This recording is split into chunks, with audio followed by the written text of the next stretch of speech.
Hello everyone, and welcome to the animated companion guide to the problem-based learning design template tool developed by me, Imran Fancy.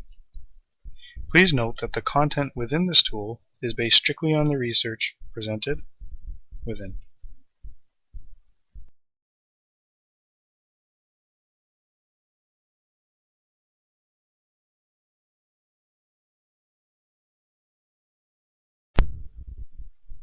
For instructors, trainers, course designers, engaging learners in course materials can sometimes be quite challenging, especially if you're using a traditional instructional method such as lectures or just assigning readings.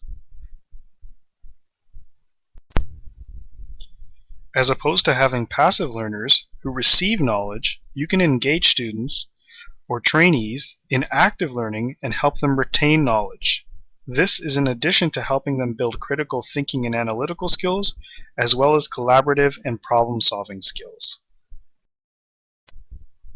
While most educators are familiar with problem-based learning, some like myself may be hesitant to use it due to a lack of understanding on how best to structure and facilitate exercises effectively.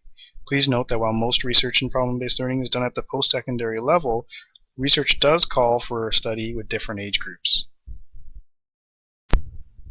When using this template, your first step is to determine which course learning outcomes and essential skills this exercise or lesson, your problem, is meant to reflect.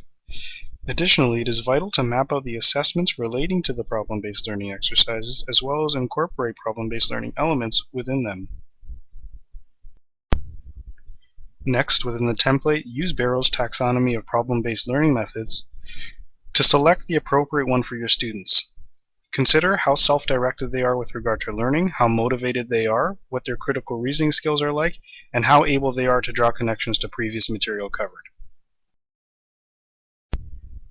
Once you have determined which type of instructional method is best for your students, move on to section 3 and use the 3C3R model to ensure your problem or exercise fulfills Hung's core and process components for effective problem design.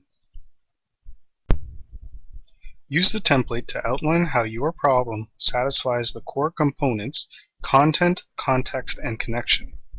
Does the problem incorporate core course content? Is it contextually relevant and reflect the real world? Are students able to draw connections to previous knowledge or readings?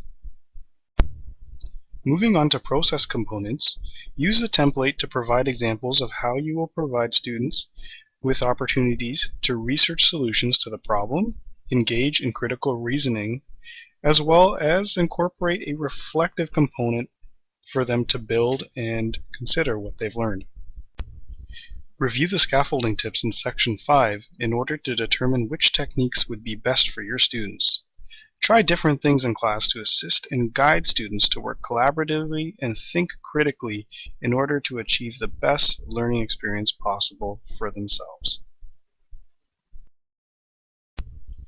Review the scaffolding tips in section 5 in order to determine which techniques would be best for your students. Try different things in class to assist and guide students to work collaboratively and think critically in order to achieve the best learning experience possible for themselves.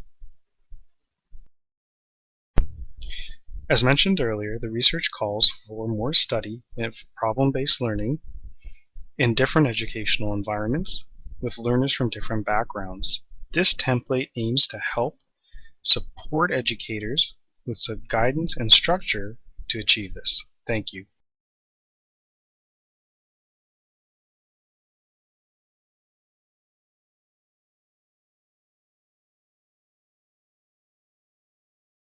Created using Powtoon.